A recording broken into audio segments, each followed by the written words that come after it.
Sumainyo ang Panginoon. At sumayo rin. Ang mabuting balita ng Panginoon ayon kay San Lucas. Papuri sa iyo, Panginoon.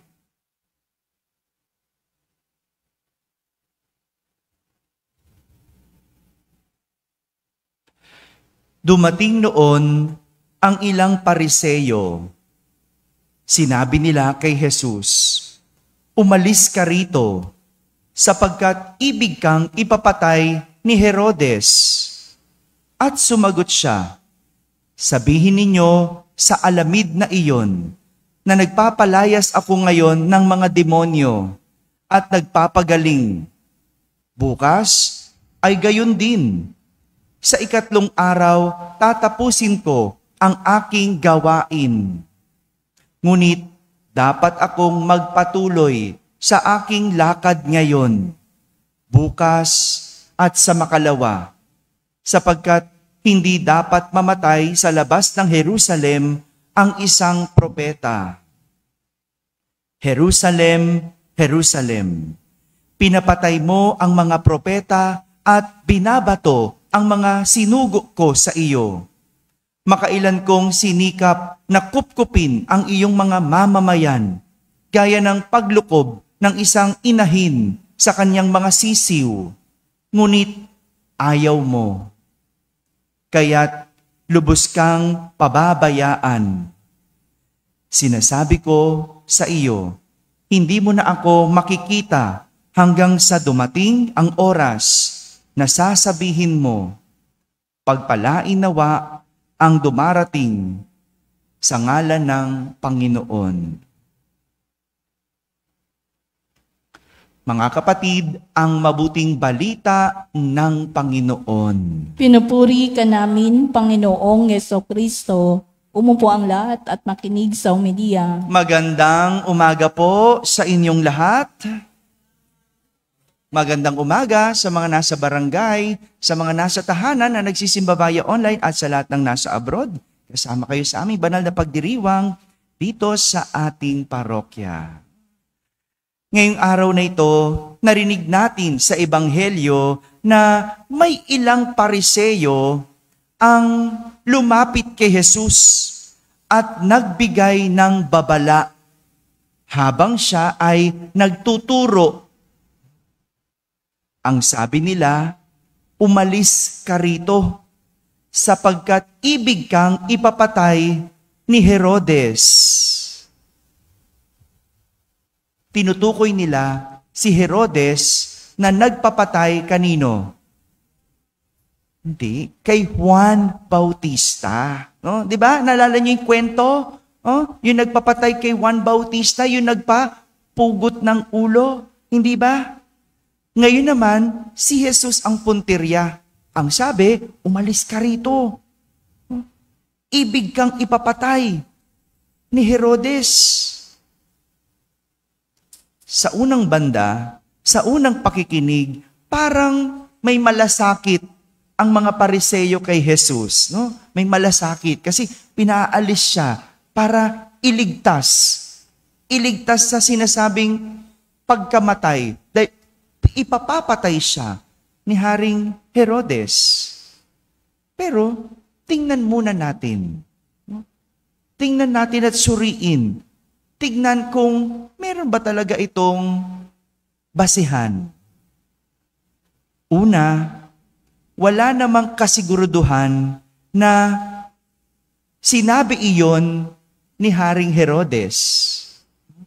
Wala namang ginawa si Jesus kay Herodes. Bakit siya ipapapatay?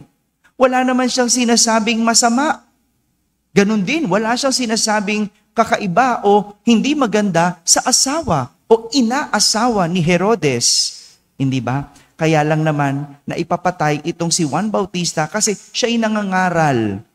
At tinatamaan sa pangaral si Herodes. Si Jesus, wala naman siyang ginagawang masama. At wala siyang sinasabi kay Haring Herodes. Pangalawa, maaring ito'y isang plano lang ng mga Pariseyo para takutin si Jesus.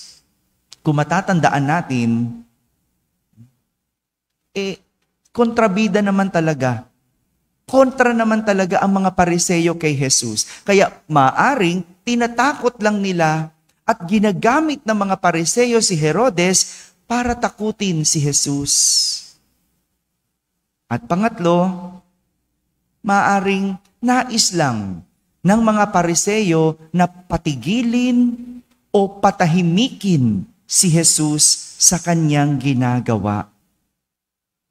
Patigilin kasi marami nang sumusunod sa kanya.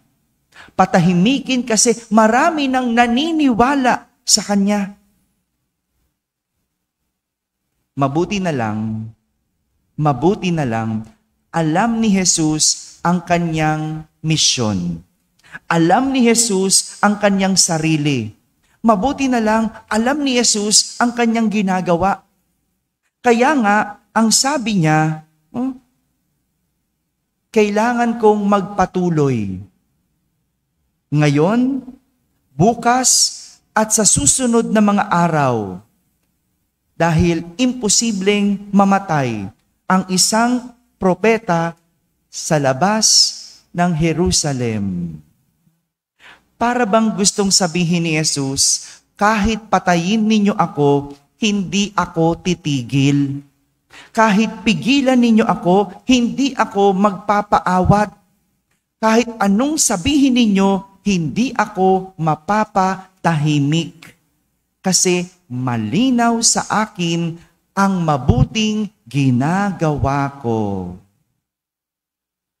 Ito yung maganda. At ito yung nangyayari sa isang tao na malinaw sa kanya ang kanyang adhikain. Malinaw sa kanya ang kanyang purpose. Malinaw ang kanyang ginagawa. Siya'y laging firm o matikas sa kanyang mga desisyon at kinikilos. Ito yung magandang matutunan natin kay Jesus. Kung malinaw sa iyo ang iyong ginagawang mabuti, bakit mo ito ititigil kahit mayroong pumipigil? Kaya nga, kung ikaw ay napanghihinaan ng loob, mas lalo mong lakasan ang iyong loob. Kung pakiramdam mo, ikaw ay tinatalo, paglabanan mo. Kung ikaw ay tinatakot, mas lalo mong alisin yung takot. Dahil ang gawang masama, ang gawa ng demonyo ay para pahinain, takutin, at papigilin o patahimikin tayo sa ginagawa nating mabuti. Minsan, di ba may ganon? Yung parang ayaw mo nang ituloy yung ginagawa mo kasi may mga pumipigil sa iyo. Ano yon? Pwedeng mga chismis, no? Alam mo naman mga chismosa, no? Huwag ka makinig dyan. No? Yung mga yan ang purpose niyan. I-chismis ka, manira. No? Huwag ka magpasira. Kung malinaw sa iyo ang ginagawa mo, ituloy mo. Ano pa yung mga pumipigil? Takot, hiya. O ano pa yung mga pumipigil sa atin? No? Wala tayong lakas ng loob. No? Yan yung mga bagay na dapat pinaglalabanan mo. Kasi gawa yan ng demonyo. Yung hiya. Bakit ka may hiya kung mabuting hangarin mo? Wala kang dapat ikahiya. Ang mahiya, yung may ginagawang masama. Di ba minsan gano'n? No? Ayoko nang gawin, nahihiya ako eh. Ba't ka mahihiya?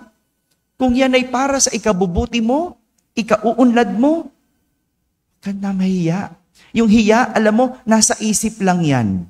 No? Maraming tao, nahihiya. Ba't ka mahihiya? Kung yan ay mabuti, walang dapat ikahiya. Nasa isip lang yun eh. No? At ang gumagawa nun, kadalasan, ikaw din. Yung demonyong nasa isip mo. Yung mga naghihinaan ng loob, nawawala ng lakas ng loob, ikaw lang din yan. Yung takot, kaba, nasa sayo lang din yan. Nasa loob mo. Kaya kaya yan paglabanan. Hindi ka titigil kapag alam mong ang ginagawa mo ay mabuti. dahil walang dahilan para mapanghinaan kapag ang gawain ay isang kabutihan. Mga kapatid, ang tunay na pagkatalo ay nangyayari kapag ikaw ay sumusuko. Huwag susuko. Kahit ano pang pumipigil sa hangarin mo, kapag ito'y mabuti, ituloy mo.